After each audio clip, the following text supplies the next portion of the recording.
কালামের বাড়ি থেকে ডাকঘরে যাওয়ার 5টি পথ রয়েছে। সে কতভাবে বাড়ি থেকে ডাকঘরে গিয়ে আবার বাড়িতে ফিরে আসতে পারবে? এই প্রশ্নটি গণপূর্ত অধিদপ্তর এসেছিল 2018 সালে। এই ম্যাচটি করার জন্য আমাদেরকে ফার্স্টলি চিন্তা করতে হবে কালাম বাড়ি থেকে ডাকঘরে যেতে পারবে কত উপায়ে। ফার্স্টলি এটা আমরা চিন্তা করব।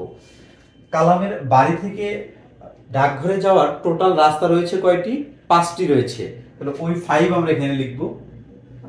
লেখার পরে এই 5টি যে পথ রয়েছে, কালাম কি একসঙ্গে 5টি পথে যেতে পারবে, বা 2টি পথে যেতে পারবে, বা 3টি পথে যেতে পারবে? অবশ্যই না। কালাম যে কোনো একটি পথ দিয়ে তাকে যেতে হবে একক টাইমে, এবং পরবর্তীতে সে অন্য পথ দিয়ে যেতে পারে। তাহলে এই 5টা থেকে কি করব? আমরা পারমুটেশন করব। প্রত্যেকবার কালাম কয়টা করে পথে যেতে পারবে? একসঙ্গে একটি করে পথে যেতে পারবে। সুতরাং এটা হবে 5p1। এইটা যদি আমরা ক্যালকুলেশন করি শুধু 5 আসে। এবার যাওয়ার ঘটনা শেষ। এবার যদি আসার ক্ষেত্রে, অর্থাৎ কালাম ডাকঘর থেকে বাড়িতে আসবে, একই ঘটনা। ডাকঘর থেকে বাড়িতে আসার রাস্তাও কিন্তু কয়টি? 5টি। তাহলে ওই 5 থেকে পারমুটেশন করব। প্রত্যেকবার সে একটি করে পথ ইউজ করতে পারবে। 5p1 সমান সমান হচ্ছে 5। অর্থাৎ আপনারা এখানে দেখুন যে বাড়ি থেকে ডাকঘরে যেতে পারে সে 5 উপায়ে, আবার ডাকঘর থেকে বাড়িতে ফিরে আসতে পারে সে 5 উপায়ে। এখন কথা হচ্ছে এই 5 আর এই 5 কিন্তু যোগ করলে হবে না, আমাদের করতে হবে কি? এই দুটো গুণন করতে হবে। 5 × 5 = 25 উপায়ে সে ডাকঘরে গিয়ে ফেরত আসতে পারবে। তো এখন কথা হচ্ছে 25 আসলে আমরা কেন আসলে এটা গুণ করতেছি একটু পরে বিষয়টা দেখব। তার মানে আমরা এখানে স্পষ্ট যে এখানে আমাদের অ্যান্সার হচ্ছে গ। এই ধরনের অঙ্কগুলো যদি আসে সেক্ষেত্রে আপনারা গুণ করে দিবেন। তারপর আমি ব্যাখ্যাটা দিচ্ছি আপনাদেরকে।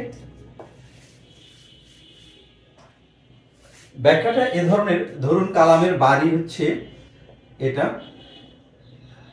হচ্ছে কালামের বাড়ি, এবং এইটা হচ্ছে কালামের ডাকঘর।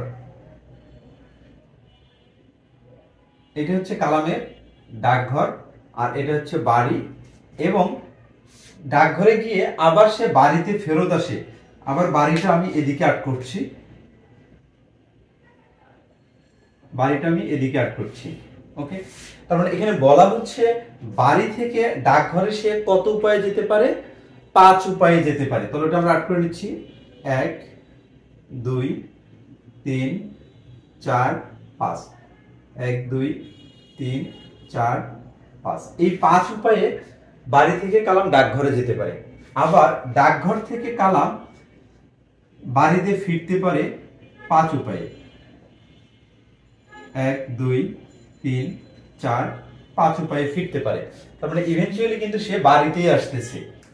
আচ্ছা, এখন কথা হচ্ছে 5 এর 5 কেন গুণন করব আমরা? দেখুন, ধরুন কালাম প্রথম রাস্তা দিয়ে ডাকঘরে গেল।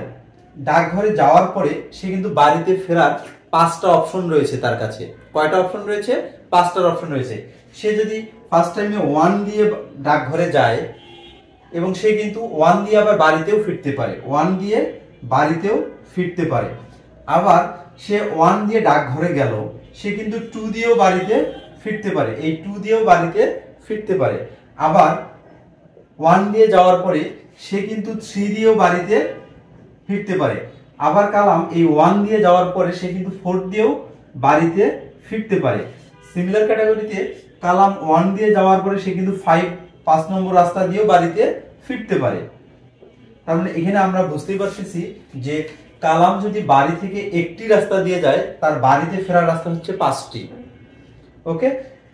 সিমিলার ক্যাটাগরিতে সে যদি 2 নম্বর রাস্তা দিয়ে ডাকঘরে যায়, সে কিন্তু বাড়িতে সিমিলার ক্যাটাগরিতে 5টি উপায়ে ফিরতে পারবে। তো এ কারণে মূলত এখানে যেমন একটার জন্য আমরা 5টা পাচ্ছি, সিমিলার ক্যাটাগরি এখানে 5টার জন্য 5 5 25 পাবো। এই কারণে মূলত এখানে আমাদের গুণন করতে হয়। বাট এখানে কোশ্চেনটা আসলে ইনিশিয়ালি যেভাবে দেয়া আছে, আমরা যদি সিম্পলি ক্যালকুলেশন করি সেক্ষেত্রে কিন্তু যোগ করতে হবে, কিন্তু মূল ভাব বা মূল বিষয়টাই কিন্তু আসলে এই চিত্রের মধ্যে ফুটে উঠেছে।